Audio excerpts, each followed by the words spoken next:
এই সময় আমার এক ভাই, মামাতো ভাই, সে আমাকে বলল, ভাই আপনি কোথায়? আমি তো মসজিদে, বড় যেখানে মনে করতেছে মনে হয় টিকবে না, আপনি তাড়াতাড়ি চলে আসেন। এখন মাগরিবের আযান হচ্ছে, নামাজ না পড়ে আসতে পারি? যত সমস্যাই থাকুক আমার কি করতে হবে? আগে নামাজ পড়তে হবে, তারপরে আমি একটাকে সাথে দেব। যদি অন্য নামাজ হতো করে বলতাম যে সামনে যাই নামাজটা মাগরিবের, তো আযান হলো মাগরিবের নামাজ পড়লাম। মাগরিবের নামাজ পড়ে যত সম্ভব তাড়াতাড়ি ওই বাসায় গেলাম, যাই দেখলাম মামা নাই, চলে গেছে। তা কি করবো, বাসের পাশে কখন দাঁড়িয়ে রইলাম, জনগণ আসতেছে, দেখাশোনা করতেছে। 3 তলা বাড়ি, এসি করা রুম, এই রুমের মধ্যে অনেক দামি একটা খাট, খাটের মধ্যে জাজির বিছানো, সুন্দর চমৎকার বেশি দামি একটা চাদর বিছানো। এই জায়গায় এই বিছানার মধ্যে মামাকে শুয়ে রাখছে। এখন আর মামা নাই, কি হয়ে গেছে? লাশ। কি হয়ে গেছে? লাশ। তাই যখন গেলাম, আমি যাওয়ার পরে 2-4 জন গণ্যমান্য ব্যক্তি আসলো, এসে আমাকে বলতেছে, মামা সাহেব লাশ নামে দিলি। কি বলতেছে আমার? আপনি বুঝতে চান? এই বলে কথা শুনেন, বুঝতে চান না কথাটা? কি বলতেছে? লাশ নামে দিলি। এখন কিন্তু আপনার নাম বলে না, কি বলতেছে? লাশ নামে দিলি। এখন বলেন, এত সুন্দর রুম, জাঁকজমকপূর্ণ, এত সুন্দর খাট, এত সুন্দর বিছানা, যতক্ষণ রুমটা ছিল তখন কিন্তু কেউ বলে নাই নামে দিলি, বলছে বরঞ্চ এখানে আরো সুন্দর যে আরাম কিভাবে পেতে পারে এই ব্যবস্থা করছে। রুম যখন বেরিয়ে গেছে তখন আর এই জায়গার আরাম আয়েশের মালিক আছে। আমি কি বলতে পারি যে না নামায়ের নাই? কথাকে বলতে পারি? কি বলতে পারবো না? নামা। 4-5 জনে ধরে লাশ নিচে নামানো হলো। নিচে নামায় একটা চাকায় বিছানা, চাকায় বিছানার মধ্যে একটা স্বাভাবিক একটা বালিশ দিয়া, না সরি বালিশও নেই, এমনি তাকে শুয়ে রাখবো, উপরে একটা কম দামি একটা চাদর দিয়া। যতক্ষণ তার লাশ ভিতরের রূপ ছিল, কেউ তাকে সেখান থেকে স্থানান্তরিত বলে নাই, ঠিক কিনা? লাশ যখন হয়ে গেল, রূপ যখন বেরিয়ে আসলো, এই বাড়ির এই খাটের এই এসিওয়ালা রুম আপনাকে আর রাখবে না, সেখান থেকে নামাইয়া দিবে। সম্মানিত ভাইরা, তার ব্যাংকে টাকা আছে, ব্যাংক ব্যালেন্স আছে, সম্পদ আছে, এখন আর কিছুই তার নাই, সব তার ওয়ারিশের নামে চলে এসেছে, কেউ কোনো কিছু এখন আর তার নাই। কিন্তু সে জীবন দশা থাকাকালীন মসজিদে একটা ফ্যান দিয়ে গেল, একটা এসি দিয়ে গেল। বলেন এই এসি আর এই ফ্যানের বাতাসগুলো তার কাজে লাগবে কিনা? যেটা তার মনে আছে, এসি আছে, যাই আছে, কিছুই তার কাজে লাগবে না। যেইটা আল্লাহর রাস্তায় সে দিয়ে গেল, কবর নাই শুধু কিয়ামত পর্যন্ত এটা তার কাজে লাগবে।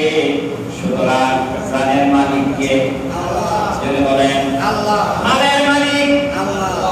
এই মাল যখন এই দুনিয়ায় থাকা অবস্থায় রাখবেন, আল্লাহর দেওয়া মাল আল্লাহর রাস্তায় ব্যয় করে আসবেন, এটাই আপনার থাকবে। যা ব্যয় করে আসবেন না নিজের জন্য পুঁজিভূত করে রাখবেন, এটা আপনার জন্য আর কাজে লাগবে না। এটা আপনার ওয়ারিশ যারা আছে তারা বন্টন করে নিবে, ঠিক না? সুন্দর কথা, চমৎকার একটা যুক্তি। আল্লাহ জান দিলেন, আল্লাহ মাল দিলেন, এটি আবার আল্লাহ চাইতেছেন আমি কিনে নিয়েছি, বিনিময় কি দিব? জান্নাত। বলেন বিনিময় কি দিব? জান্নাত। কে বলতেছেন? আল্লাহ। আমি আমার মনে হয় স্বভাবটা অনেকেরই আছে, যাদের ছোট নাতি আছে, ছোট ভাতিজ আছে, বাজার থেকে কিছু কমলা বলেন, কিছু নিমকি বলেন কিনে আইনা দেওয়ার পরে সে খুব খুশি। আবার অনেকে বলে না না একটা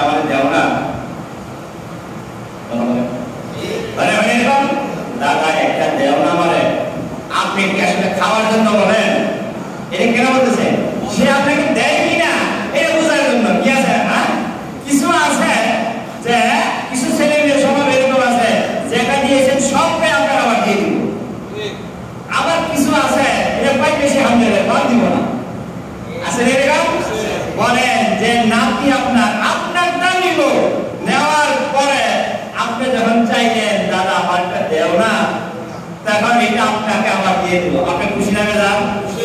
এটা কি আপনি নিবেন না? কি বলবেন? দাদা তুমি খাও, বলবেন এটা?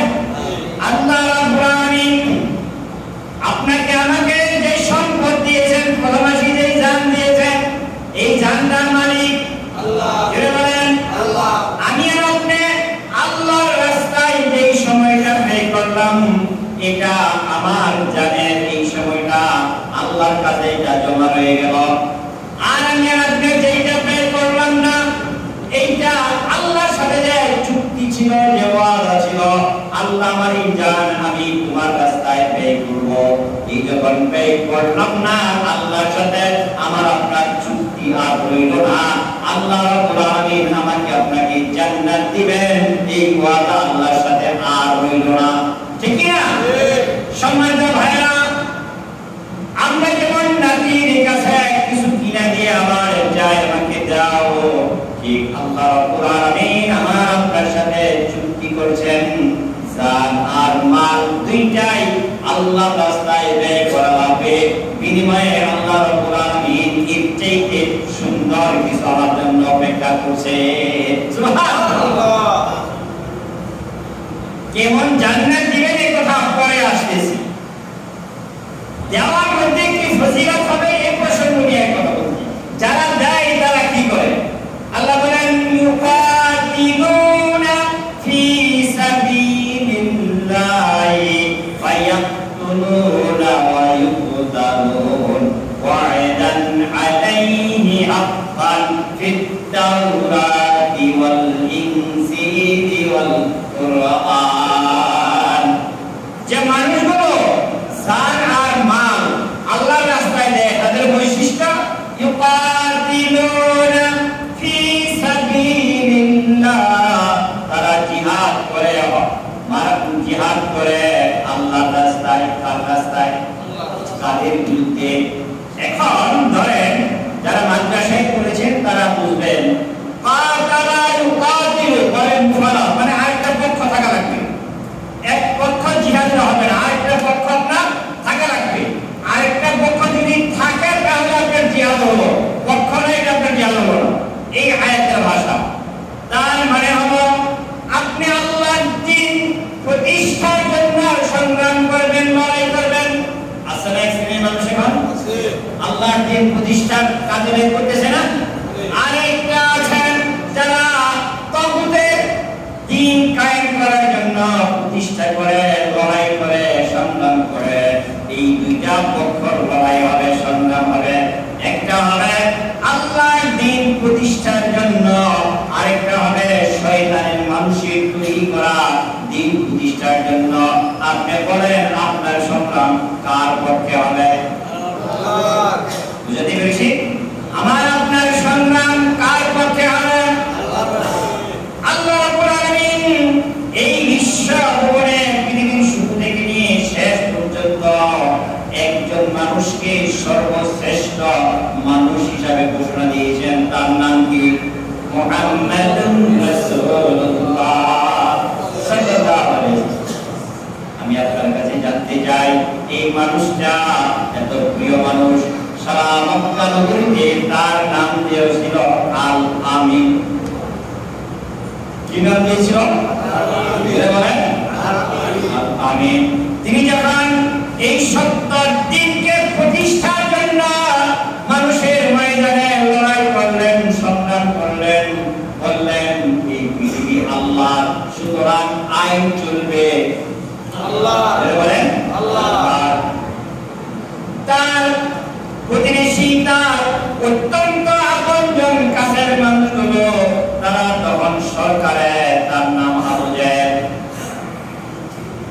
আবু জেহেল তখন সরকারের মধ্যে রয়েছে, রাষ্ট্রীয় ক্ষমতা আবু জেহেলের হাতে।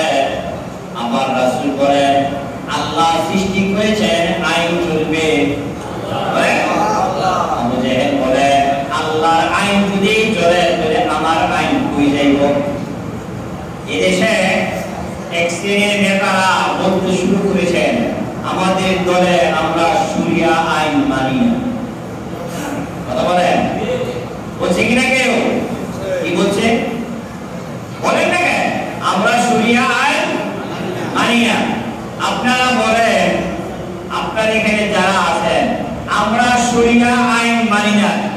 পক্ষে আপনারা কেউ আছেন? জোরে বলতে হবে, কেউ আছেন? আমরা সকলেই 100% শরিয়া আইন মানতে রাজি। কি বলেন, ঠিক না?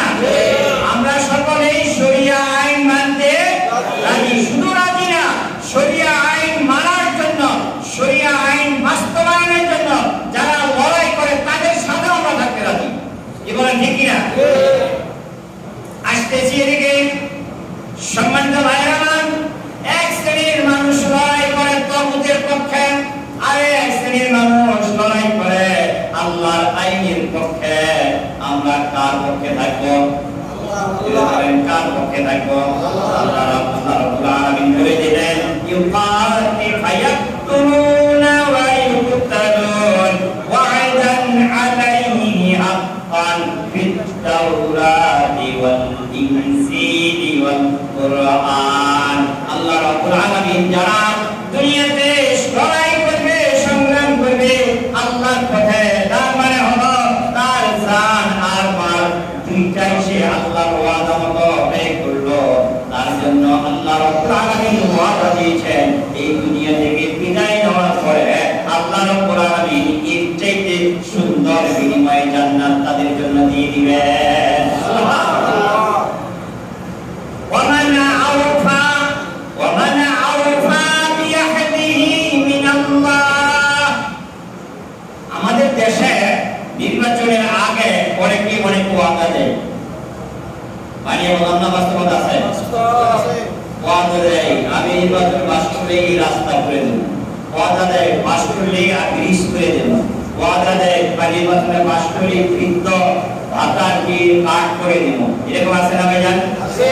আপনারা বলেন সব ওয়াদা কি পালন করে?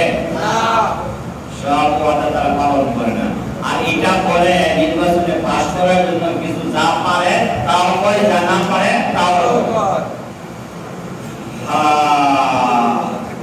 আল্লাহ বলেন, ওয়ামান আওফা বিআহদিহি মিনাল্লাহ। আল্লাহর চাইতে বেশি ওয়াদা পূর্ণকারী আর কেউ আছে? না। আল্লাহ যা ওয়াদা করেছেন তা পূর্ণভাবে অক্ষরে অক্ষরে পালন করবেন। সুবহানাল্লাহ। মানুষ যখন জান্নাতে যাবে, আল্লাহর ওয়াদা, ওয়ানাদা আসহাবুল জান্নাতি আসহাবান নার قد وجدنا ما وعدنا ربنا حقا فهل وجدتم ما وعد ربكم حقا। জান্নাতি মানুষগুলো এই কথা বলে, জান্নাতি মানুষগুলো আর জাহান্নামী মানুষগুলো একজন আরেকজনকে দেখতে পাবে। সুবহানাল্লাহ। জান্নাত আর জাহান্নাম এমন একটা ভাবে অবস্থান করবে না, তারা অবস্থানে রাখবেন, জান্নাতীরা আর জাহান্নামীদেরকে দেখবে, জাহান্নামীরা আর জান্নাতীদেরকে দেখবে।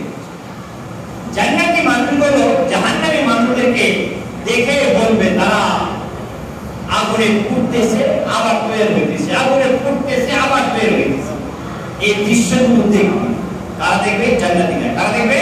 জান্নাতীরা। জান্নাতীরা যখন দেখবে, দেখার পরে এই জান্নাতি মানুষগুলো ওই জাহান্নামীদেরকে ডেকে বলবে। কোরআন শরীফ থেকে বলছে, ওয়ানাদা আসহাবুল জান্নাতি আসহাবান নার।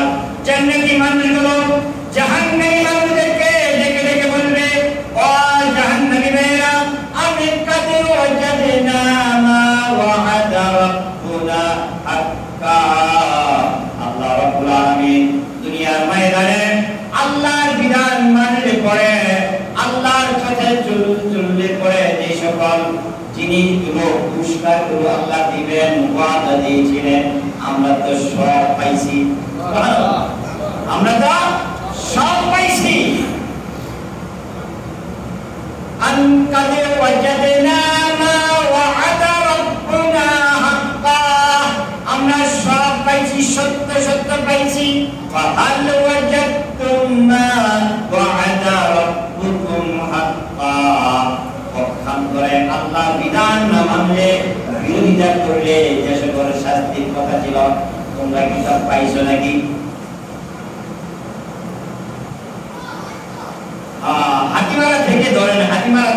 মুরব্বী আইছে ওই রাস্তার ওখানে দাঁড়া, 3-4 জন ঘোড়া লয়ে নিতে যাইতেছে, বলতেছে আয় তারা খারাপ, ভালো করে কথা বলবে, তারা খারাপ এদিকে যাইছে। হাতিমারা মোড়ের মধ্যে সেনাবাহিনী কয়েকজন খাইয়ে দিয়েছে, ওটা লয়ে গেলে কাগজপাতি হেলমেট না পাইলে কিন্তু শাস্তি দিব, শাস্তির অপেক্ষা করবো। এখন একটা শক্তি আছে, দাদার কথা নানার কথা কিরের কথা শুনে গেছে, গেছে পরে সেনাবাহিনী ধরছে, ধরিয়াই করছে কি শাস্তি ভালো করে কথা কি হাতে দিয়া মানে সূর্যের মুখে চেহারা মানে হার করে রাখছে, লড়াচড়া করবো আর গরমাতে পারি না। আর আস্তে আস্তে দাদা এগিয়ে আসছে, যাইয়া দেখে এইভাবে ফেরত দিচ্ছে,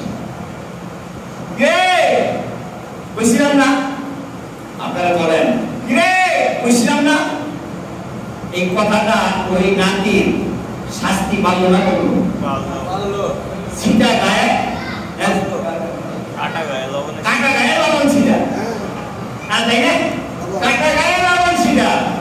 জান্নাতি মানুষগুলো বললেন আলাইকা ওয়াজাদনা মা ওয়া'আদা রাব্বুনা হাক্কা, আল্লাহ রাব্বুল আলামিন আমাদেরকে যা দেওয়ার কথা ছিল সব পাইছি, এই যে দেখায়া দেখো আমাদের কাছে খাদ্যের অভাব নাই, কত খাদ্য আমাদের সামনে, আঙ্গুর কমলা বেদনা কত কিছু আমাদের সামনে, তোমার সামনে কিছু আছে নাকি বলেন, এই কথাটা তার জন্য শাস্তি না?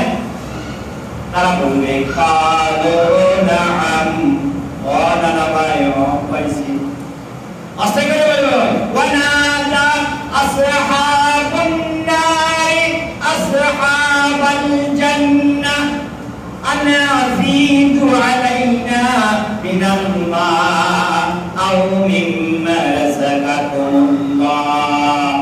তারা বলবে তোমার সামনে কত খাবার দেখা যায়, খাইয়া পারো না, কত ভাত কথা কমলা দেখা যায়, কত আপেল দেখা যায়, কত বেদানা দেখা যায়, কত সুন্দর সুন্দর ভুনা করা গোশত দেখা যায়, একটু দেও না। তারা কারবে জাহান্নামীরা কারবে, কথা বুঝতে কি সমস্যা হইতেছে?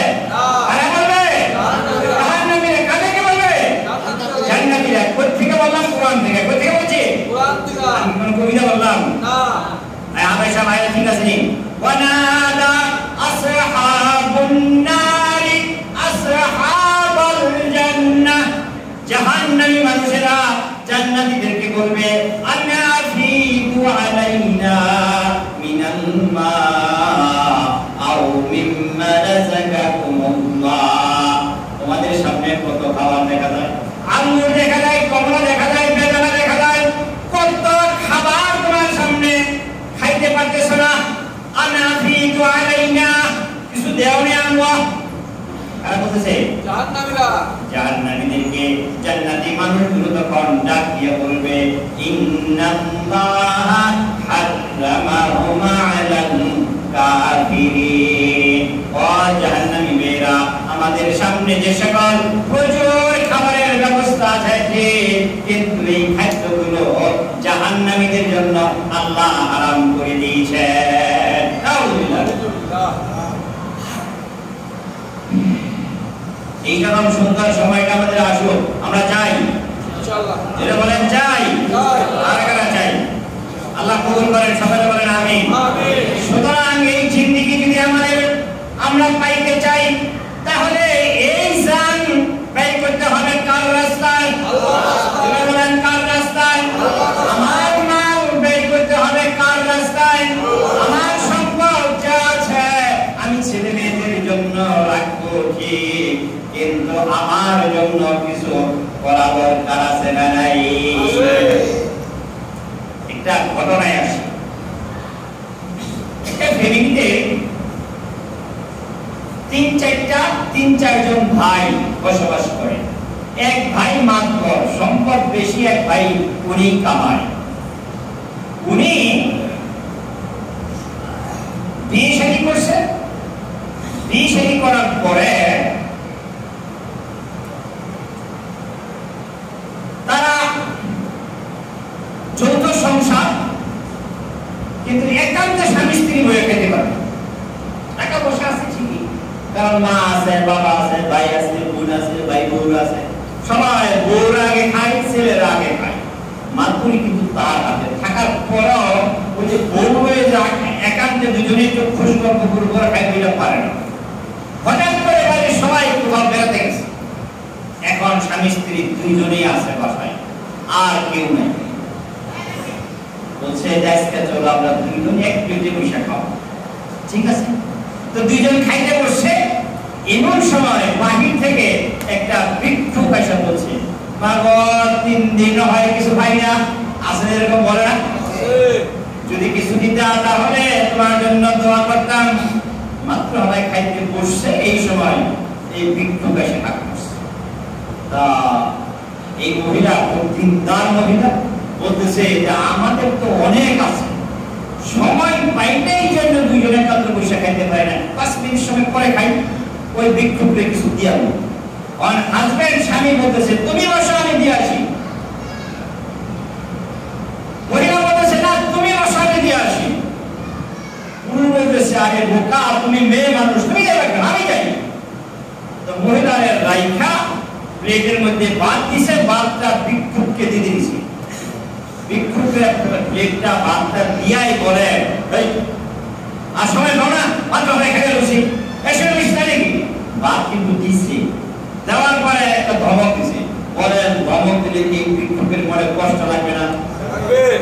বুঝাতে মানে কষ্ট লাগবে না? ভিক্ষুক মনে মনে বলে তুমি আমার ভিক্ষুক মনে করো যাই করো, কিন্তু ব্যক্তিত্বহীন আমি। তুমি এখন খাবার দিয়ে আমার ধমক দিলা, তোমার খাবার এগিয়ে দাও না। খাবার দাও, যখন ধমক দিছে বলছে ভাই শোনেন কি আমি ভিক্ষুক কিন্তু ব্যক্তিত্ব আছে, নিয়ে যান খাবার নিয়ে যান, খাবারের খাবো না। প্লেট নিয়ে ফেরত আসছে। ও জিজ্ঞেস করছে প্লেট নিয়ে আসলে কেন, খাই নাই? তারপরে ভিক্ষুকটা বলে বেরো, আমি খাবার দিছি সে ভিক্ষা করে আবার ঘুরাই দিলে আলাদা। এই কথা বলছি বলে সে খায় নাই। যে ভিক্ষুক তোমার খাবার খায় নাই ওই খাবার আমিও খাবো। কে বললো? ও বললো। বলেন এখন দুইজনের মধ্যে যে মহাব্বতের সাথে খাবারটা খাবে, এই খাবারটা দুইজনের মধ্যে একটু কথা কাটাকাটি হয়েছে। কথা কাটাকাটি এক পর্যায়ে এমন হয়েছে দুইজনের বিবাহ।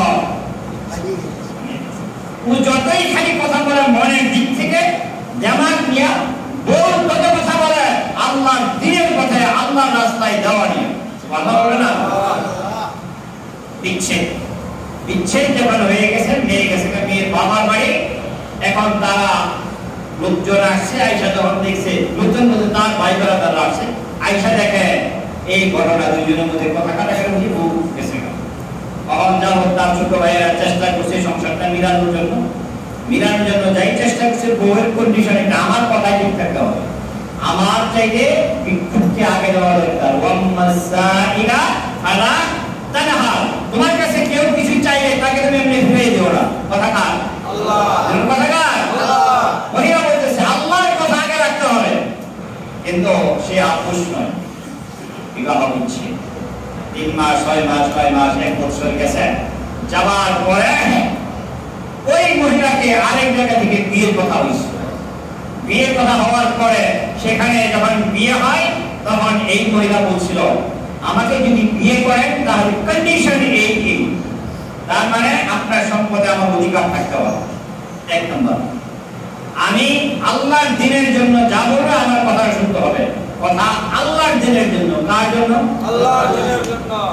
ওই পুরুষ আছে দিনদার, সে এভাবে মেনে নিয়েছে, বিয়ে শাদী হয়ে গেছে। বিয়ে শাদী যখন হয়ে গেছে সংসার চলতেছে দুইজনে। হঠাৎ একদিন দুইজনে খেতে বসছে। খেতে বসার পরে ওই ভিক্ষুক এসে বাহির থেকে হাত মারছে, বাবারে 3 দিন হয় কিছু খাই না, যদি কিছু দিতা আমি খেয়ে তোমার জন্য দোয়া করতাম। দুইজনে খেতে বসছে। এখন মহিলা বলতেছে আমাদের তো অনেক আছে, একটু পরেও খেতে পারবো। ভিক্ষুক বলছে 3 দিন ধরে খায় না, অনেক কিছু দেওয়া দরকার। স্বামী বলে বসো আমি দিয়ে আসি। মহিলা বলে না তোমার যাওয়া লাগবে না, আমি যাই। এখন স্বামী স্ত্রী দুইজনে যাওয়া লইয়া পাগল। স্ত্রীর মানে দরকার ওই আগে একদিন আমি না লইয়া স্বামীরে পাঠাইছিলাম, আর স্বামীরে পাঠাইছি বলে আমি আমার কাজে ফেল মারছি, সুতরাং আজকে আর স্বামীকে যেতে দেব না, আমি নিজেই যাব। সুবহানাল্লাহ। স্বামীকে বুঝাইয়া যেভাবেই হোক বলছে তুমি বসো, আমি ভিক্ষুককে যেতে খাবার দিয়ে আসি। ভিক্ষুককে খাবার দিতে গেছেন, যায়া দেখে ভিক্ষুককে খাবার দিতে যে দেখে আর আগে যে বিয়ে হয়েছিল যে স্বামী লক্ষ লক্ষ টাকার মালিক ছিল, আজকে সে পথের ভিখারি হইয়া এই বউয়ের দরজায় আল্লাহ রাব্বুল আলামিন তাকে পাঠাইয়া দিয়েছেন। এখন খাবারটা দিয়াই কাঁদতে কাঁদতে অস্থির হয়ে গেছে। খাবারটা মহিলা ওই ভিক্ষুককে দিয়ে আসছে, কিন্তু আসার সময় কাঁদতেছে। আর খাবার কি খাইব স্বামীর সাথে, সে কাঁদতে কাঁদতে অস্থির। স্বামী এবার বলে কি হয়েছে, তুমি কাঁদো কেন? আনন্দ মুহূর্তে দুইজন কেঁদে বসে। ভিক্ষুক এসে খাবার চাইলো, আমি দেওয়ার জন্য অনুমতি দিয়েছি। আমি বলছিলাম আমি নিয়ে যাব, তুমি নিয়ে গেলা। বাবা ভিক্ষুক তোমাকে কিছু বলেছে কিনা, কোনো বেয়াদবি করেছে কিনা? এবার স্ত্রী বলে আমার সাথে ভিক্ষুক কোনো বেয়াদবি করে নাই, কিন্তু আল্লাহ রাব্বুল আলামিনের বিচার দেখে আমি হয়রান হয়ে গেছি, ব্যথিত হয়ে গেছি। এই দুনিয়ার জগতে আল্লাহ রাব্বুল আলামিনের বিধান লঙ্ঘন করলে, আল্লাহর বিধানের সাথে নাফরমানি করলে দুনিয়ায় যে তার শাস্তি আল্লাহ তাআলা দিয়ে দিবেন, আল্লাহর বিধান যদি না মানি আমার আপনার জন্য আখিরাতে কি শাস্তি রয়ে গেছে এই চিন্তায় আমি কান্না করতেছি। কি বিধান দেখলাম? এই বিধানটা দেখলে আমি যে খাবার নিয়ে গেলাম, তোমাকে আমি বলেছি আমার একটা বিয়ে হয়েছিল, বলি নাই? হ্যাঁ বলছো। আমার যে বিবাহিত জীবনে আমার স্বামী আল্লাহর এই বিধানের সাথে এই নাফরমানি করেছে, এই ঘটনা ঘটেছে। একজন ভিক্ষুক আসছিল, ভিক্ষুক সেই খাবার না দিয়া তার সাথে সে দেমাগি কথা বলেছে, সেই পরিণামে আমি তার সাথে বিবাহ বিচ্ছেদ করেছি। আমি আজকে দেখতে পাইলাম সে অট্টালিকার মালিক, লক্ষ লক্ষ টাকার মালিক, আজকে পথের ভিক্ষুক হইয়া আল্লাহ রাব্বুল আলামিন তাকে আমার দরজায় ভিক্ষা হিসেবে পাঠিয়েছে। এবার স্বামী বলতেছে তুমি আল্লাহর কুদরত কি দেখলা? এর চাইতে আরো মজার জিনিস আমার কাছে আছে, শুনো। স্ত্রী বলতেছে এর চাইতে আবার মজার কি? তোমার স্বামী যেই দিন একটা ভিক্ষুককে তাড়িয়ে দিয়েছিল, সেই ভিক্ষুকটাই আল্লাহ রাব্বুল আলামিন আজকে আমাকে সম্পদ বানায়া তোমার স্বামী বানিয়ে দিয়েছে। সম্পদের মালিক কে? আল্লাহ। যারা বলেন সম্পদের মালিক আল্লাহ, জানের মালিক আল্লাহ। এ দুনিয়া মুসাফিরি খানা, वही आखिर ठिकाना, कोई आगे रवाना है कोई पीछे रवाना। নদীর কুল ভাঙ্গে ও কুল ঘরে, আছে না এরকম? হ্যাঁ, নদীর কুল ভাঙ্গে ও কুল ঘরে, এই তো নদীর খেলা। সকাল বেলায় নদীর দুই ফুটির সন্ধ্যা বেলা, আছে না নাই? সময় দাও ভাইরা আমার, যে কথাটা বলতেছিলাম শেষ দিকে আছে। আমার জান আমার মাল ব্যয় করতে হবে কার রাস্তায়? আল্লাহ। বলেন কার রাস্তায়? আমি আর আপনি যদি আল্লাহর যারা জানটা আল্লাহর রাস্তায় ব্যয় করে দিতে পারি, আল্লাহর রাস্তায় যখন যেভাবে ডাক আসবে আমি লাভ পাই। কি বলেন? ডাক আসলে আমি লাভ পাই। আর আমার জানের জন্য মালের জন্য যখন যেভাবে আসবে, যেভাবে চাইবে আমি লাভ পাই, ঠিক না? এই যে মসজিদের জন্য শুক্রবারে একজন যায়, দেন কিছু দেন। আমরা অনেকেই পকেটে 20 টাকা যদি থাকে, যদি 2 টাকা থাকতে তো দিতাম, 20 টাকা আছে দিয়ে দিই না, এরকম আছে না? আমরা আপনি যে টাকাটা দিলেন মসজিদের জন্য, আপনি থাকবেন না, এমন রেকর্ড আছে ইমাম সাহেব মসজিদে ছিল, মসজিদে আজকে নাই। আছে, কথা বলেন না কেন? আছে, আছে না এরকম মসজিদে? আজকে নাই, কিন্তু তার বাড়ি আছে, গাড়ি আছে, তার সম্পদ আছে। এটা এখন আর তার না, এটা এখন ছেলে মেয়েদের। ঠিক মানে বললাম, এটা মালিক কে এখন? মসজিদে আগে মুসল্লি ছিল, কিন্তু তার সম্পদ যা রেখে গেছে সব ছেলে মেয়েদের। কিন্তু শুক্রবারে আসলেই কিছু চাইলেই মসজিদের জন্য 20 টাকা দিয়ে দিত। এই 20 টাকা যে মসজিদের জন্য দিছে এটা কি তার না তার ছেলে মেয়ের? তার নিজের। কথা বুঝাতে পারিনি মনে হয়। এই সম্পদটা কার? একটা ফ্যান দিয়েছিল একদিন ইমাম সাহেব, আমি ফ্যানটা দিয়ে ফ্যানটা ঘুরতেছে এখন এই ফ্যানের মালিক যিনি দিয়ে গেলেন, কারণ এটা আরামটা এই আরামে ভোগ করবে